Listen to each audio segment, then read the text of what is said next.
Hello there everybody, Sam's Trains here, welcome back to the Railway and welcome to another Bachmann Steam Loco unboxing and review.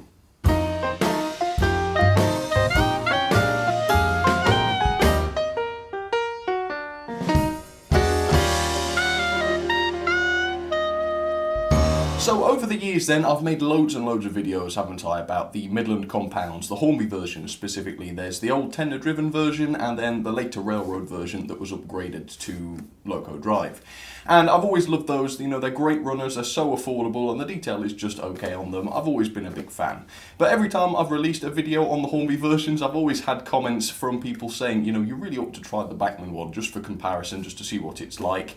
And so ever since people have started saying that at train fairs and things, I've been keeping an eye out, and a little while ago I finally managed to spot one. So here it is, this is my Bachmann Midland compound, and I know what you're thinking, the box is in absolutely dreadful condition, and I agree, this has definitely got to be the worst box I've ever had a loco out of for review. But I know the seller, I've bought from him before, he assured me that the loco was in perfect condition, and I had it out and made sure that it was. I don't know, goodness knows what's happened to the box, but whoever owned it before me obviously wasn't kind to it. But yeah, I reckon the loco was virtually brand new. I mean, there was no dirt on it, I serviced it up, not that it needed it, and it is perfectly fine. So I bought this for, I think the price on the box was about 80 quid, but I got him down to 70, which is pretty good. But to be honest, you can buy these new reasonably cheaply. I think Hatton's have them on for £118 or something like that, and if you want one DCC fitted, it's not all that much more. So there's a link in the description, they are lovely things, but today we're going to find out just how lovely they are and whether or not they knock the socks off the Hornby versions. I think they're going to, but we'll have to wait and see for sure. Alright, let's get this out. So yeah, as you can tell by the front of the box, this is the Midland Compound 1000 class, and you probably can't see the loco too well through the window, but you can just about make out that this version is in the BR lined black. Now, as far as I know, Hornby didn't do a BR lined black version, did they? Well, I'm not absolutely sure about that. Certainly I haven't got one. I think the closest I've got is the LMS black, which is of course very nice, but it's not quite the same, no lining on it or anything. Anyway, let me show you the end of the box. So the product code for this one is 31-933. As you know, it's a Midland compound, the running number there is 41157. BR black with the lake crest, and this is compatible with a 21-pin DCC decoder.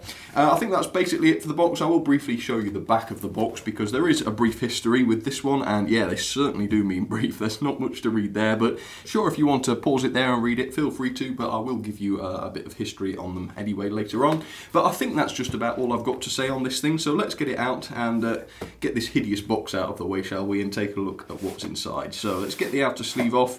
There is a warning message here. Let's see, it says, "Caution, the locomotive and tender are linked. Please lift both together from the packaging tray." Well, that more or less goes without saying these days, doesn't it? But nice of them to warn us, I think. Okay, so there's the block of ice then, in much better condition, I'm pleased to say. We've got a little bit of paperwork here. I'm going to cast most of it aside, but I'll show you the basic one. So I think it's this one we want to look at. So yeah, this is the sort of box standard Bachmann information sheet, isn't it? It's got all of the usual running in information, fitting your decoders, all of that good stuff. There is a nice diagram to show you exactly how the detail is fitted, and also I would imagine how to remove the body, which is good. And then on the back, as always, you've got a bit of an exploded diagram there, shows a little bit about the mechanism, and all of the parts are labelled as always. So that's quite good. I mean, what more could you ask for, really? As far as servicing goes, that should be nice and easy with this to hand. Okay, so that's good. Let's take this out then and take a look. Let me get the outer sleeve off first. And let's grab the detail packs. There's a couple of them, I think, or is it just one? Wow, extremely hefty detail pack. Let's look at all of that. So the big thing there is the enclosure for the speaker if you decide to fit this one with sound. You've also got what looks like one of those coal guards that goes around the tender. It's strange that you'd have to separately fit that. And then beyond that, there's all kinds of stuff. There's cylinder drain cocks, which are unpainted. You've got screw link couplings, it looks like I can see in there. All kinds of other detail parts. An awful lot that you have to fit yourself on this one, actually. I'm not going to. I'm going to leave it in there because the loco is, to be honest, fragile enough as it is. But yeah, quite nice to have the option, at least, to fit so much stuff onto it, so that's pretty good. Okay, let's get this out then, and we will take a look and see exactly what this is like. Right, let me grab this carefully if I can. Okay, so having spent a lot of time with the Hornby versions, the first thing you notice, especially from the loco itself, is the weight. This thing really, really is heavy, and just putting my fingers on it like this, I can tell that the running board is made of die-cast metal. So already that is a stark contrast from the Hornby Railroad versions, as well it should be, for the extra money. That this thing is very, very heavy, and it feels exquisitely realistic in the hand just because of that die-cast metal running board. Secondly of all, the livery is gorgeous on this thing. In fact, the whole thing is gorgeous. I love 440s. It's got the outside cylinders, which I also love, and of course it's got the lining on it. So it really does tick all the boxes, doesn't it? Absolutely beautiful. And to be honest with you, I'm not going to be insulting the Hornby version today, but certainly with this in your hands, it feels like a completely different model, a completely different class, and it gives you a whole new appreciation for them, really, I would say. So yeah, really looking forward to taking a closer look at this. First of all then, here's a little bit of history on the Midland compounds. So also known as the Midland Railway 1000 class, these locomotives started life in 1902 when just 5 3-cylinder compound locomotives were produced by Samuel Johnson for passenger work. Richard Dealey further developed the locomotives before they were eventually rebuilt by Henry Fowler completely. The class was very successful, and when the LMS was eventually formed, during grouping of course, the class was chosen to serve as the standard LMS express passenger locomotive. Now 45 of the 1000 class were built in total, followed by quite a lot more of the LMS compound locomotives, which I think were essentially identical, so really more or less you've got 240 of this design produced in total, most of which survived into the BR era. Only one was preserved though, and I don't know if it was the original, I think it might be, but it's number 1000 anyway, so feel free to look that one up if you want to. So there she is then up against the white background, and I have to admit every single person that recommended this model to me was absolutely right to do so, because this model is utterly exquisite. Not only is it exquisite looking, it's also objectively far better quality than I would say 90% of my other Bachmann locos. It is so sturdy. I mean look, for example, at the lamp irons. These are such tall, big, ungainly lamp irons. You'd expect that they'd just be breaking off all of the time, and yet all of them are super solid. I mean, you can't shift them even if you try, not that I recommend you would. On top of that, this loco does have proper bearings on the driving wheels too, which we'll come on to later, and you don't really get that very much from Bachmann, so that means that this loco is a great runner as well. And you've also got all of this die-cast along the running board as well, and I can't explain how much better that makes a model when you've got it in your hands and you can feel the coldness of the metal, and the fact that it doesn't move an inch when you touch it, nothing flexes. I mean, it really is just that good. I'm so pleased with this one. Let's take a look at the beginning then. Let's start with the paintwork and take a look at the boiler. As you can see, you have got this beautiful lining going on there, which is very nicely done.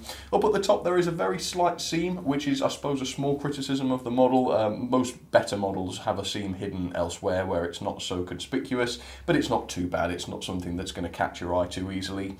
The running board as well, which is made of metal, did I mention that, has got a lot of lining on it as well, which is always lovely to see. And the splashers have also got a fantastic amount of lining on them. They've got the red and cream there, which looks just great. And the centre splasher here has got some sort of builder's plate on it, I would assume. And then just below the cab here, you've got the 4P, I think that is. Yeah, that's the classification, and the running number, all of which is very, very nicely applied. Now when it comes to the splashers, that's another small criticism I've got, because quite strangely the front splasher here is made of die-cast metal, so that's a huge thumbs up. But the rear one here is connected to the cab, so presumably it would have been too expensive to make the entire cab out of die-cast metal. Either that or the piece would just be too complicated. Either way, the rear splasher is just made of plastic, which isn't, it's not making a massive difference to the weight or anything like that. But when you look at them up close, which is what people do, you can see that there's a very slight difference in finish between the front and back splashers, which I think is, again, a little bit of a shame, but only a tiny criticism on the grand scheme of things. Finally, on the paintwork then, you've got a little bit of paintwork going on the side of the steam chest, and yeah, very, very tiny little cylinders on this one, aren't they? Normally, in fact, I can't really think of many that have got such tiny cylinders. Quite interesting, that. So I think that's more or less it on the paintwork. The front of the smoke box, of course, has got the running number written onto it, which is quite standard. But apart from that, yeah, the paintwork is truly done to a high standard. I really, really like that. Let's take a look at some of the detail then and the separately fitted work. You've got the safety valves here and also the whistle, which are all made of metal, and especially the whistle is such a finely die-cast piece. It really, really is an impressive little whistle, that. And again, good quality, it's well fitted, it's not wobbling around on there, which is always good to hear. You've got the reverser rod here, which I believe is made of plastic, which is a little bit of a shame. I mean, normally with all this die-cast on it, you'd expect that to be made of metal, but it's not flimsy or anything like that, so you can't complain too much there. Underneath the boiler, you can see some sort of representation of the internal valve gear and presumably the third cylinder inside there as well. None of that's painted or anything, so it doesn't catch the eye that much, but it's definitely there, which is one good thing to see.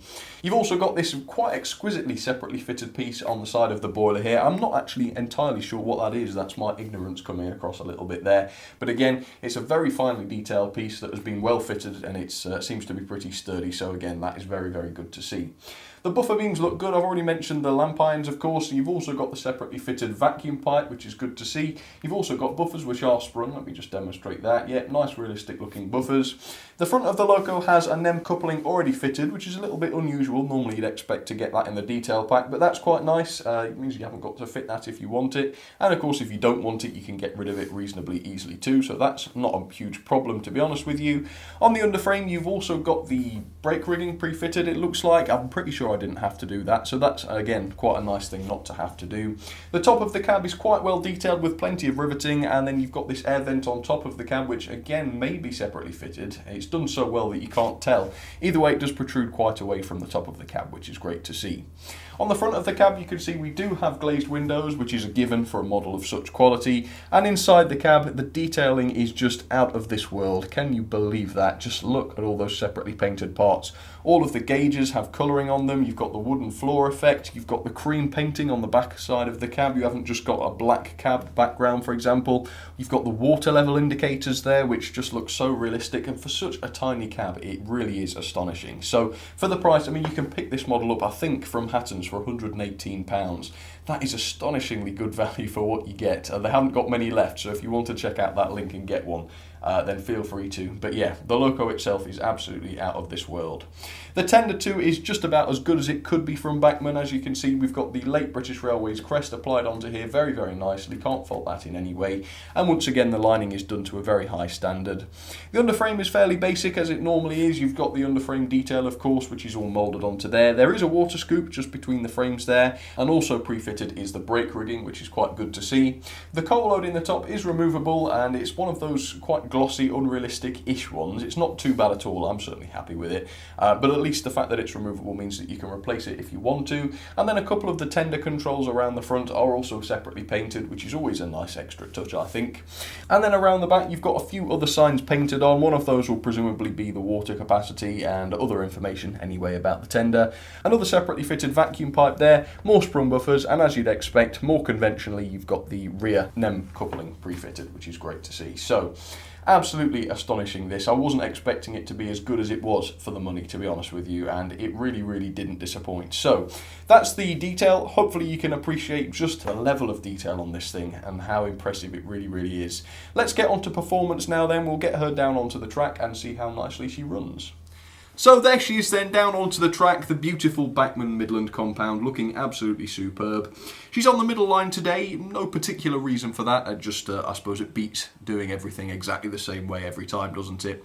Now, so far today I've been going on quite a lot about the loco weight, and I thought rather than just asking you to believe me on that, I thought I would prove it. So a little further down the line, I've got 7 of my LMS coaches hooked up. There's quite a bit of weight to those, and in fact I've got much, much larger engines than this compound that will struggle to haul those, so we'll definitely see how she gets on. But first of all, she's parked on an express point, so we'll do a little bit of slow speed running and see how she gets on with that. She's got both the driving wheels picking up on both sides of the track, and then you've got the sort of rudimentary Bachmann tender pickups. I'm not a big fan of those. They don't work all that well, and it's very easy to damage them. However, it has got them, which has to be a point in the loco's favour. So let's give this a little bit of power, and we will see how well she does at a slow speed. So let me just turn the power up and see what happens. I can hear the buzzing. And she's creeping forwards. See if I can get it any slower. Yeah, that's alright, isn't it? I mean, it's not so smooth at that speed, but it doesn't stall or anything, so that's good. And as I say, she is on an express point there, so let's just get her over there a little bit. Yeah. That's fantastic. Now, somebody in the comments suggested that I could record some very close-up audio on this loco so that you get a sense of how noisy it is. So let me do that right now. Okay, I've got the microphone here. Let's give that a try then, just to give you a sense of how noisy these are.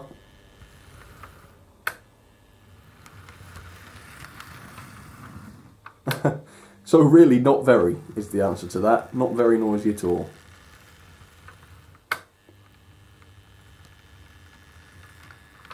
Very good. Okay, let's go and couple to these coaches then and see if she can put her money where her mouth is. Oh, steady does it. You can do some great slow couplings because she is such a good slow runner. There we are. Right, is she more or less in focus there? No. That's better. Right, let's see how she handles this then. 7 coaches. I'm not too sure how it's going to go. Hopefully she will impress us because she is very, very heavy, as I say. So let's see. Let's get her going forward rather than back. That might help. Any wheel slip? A little bit. Oh, but nothing now. She's accelerating those very, very nicely. Okay, let me show you what else is running alongside her then. So, on the outside line then, let me just wait for them to come in, I've got the 2 Hornby Railroad Midland compounds coming in here. Now, clearly these are massively inferior to the Bachmann version, although of course it isn't fair to criticise them for that because clearly they're supposed to be very basic so that they're so affordable, and indeed you can pick these up for about half the price of the Bachmann version, so still good models in my book in terms of value, and they're double heading together as you can see, both in LMS liveries, and they've got the Pullman train, which is quite nice to see I think for a change.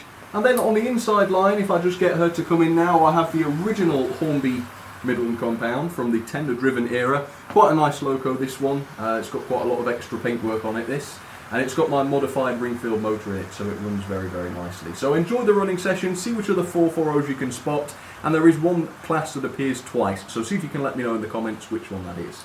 Right, so as you know the room does slope upwards, and it's going to start doing that just here, so keep an eye on those wheels and see if we can detect any wheel slip at all. I'm not seeing any.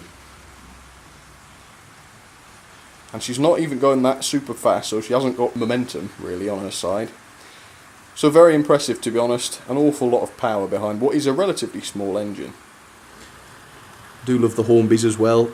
They still look the part, don't they, even though they're a lot cheaper. And there's the old Hornby as well. Still like that one as well. Bless her, she's quite a good runner.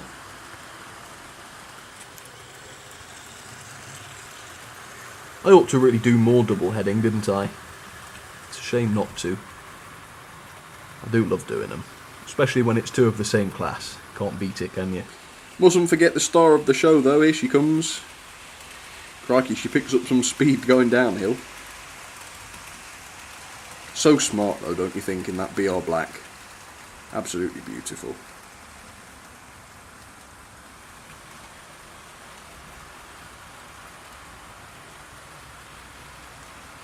So here are some of my ratings then for the absolutely superb Bachmann Midland compound. The detail can't be anything other than 5 out of 5. I mean, every aspect of it was just absolutely spot on as far as I'm concerned, so definitely 5 out of 5 there.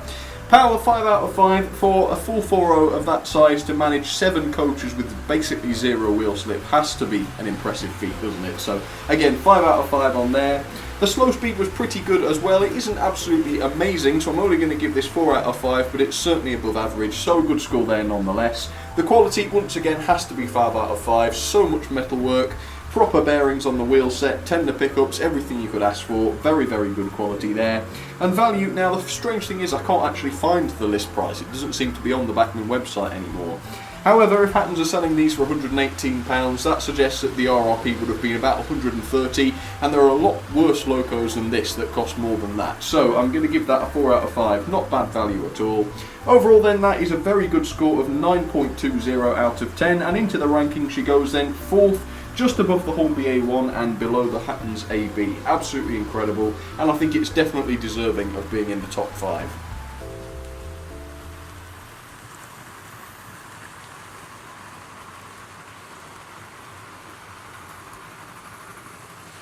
These compounds have got so much character, and I think all the extra detail on the Bachmann version really brings that out as well.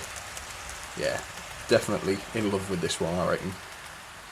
Okay then folks, well I do hope you enjoyed that as much as I did. It's been a long time since a loco has breached the top 5 of my rankings, so I'm really glad that another one has at long last. Anyway, if you enjoyed the review, please remember to leave it a like or even a comment, because I do love to hear from you. And also, any other ideas for reviews or anything like that, do let me know, because I am always looking for them. But for now though folks, thank you very much for your company, as always. Hope you enjoyed it, and I will see you all very soon. Alright, cheers everybody.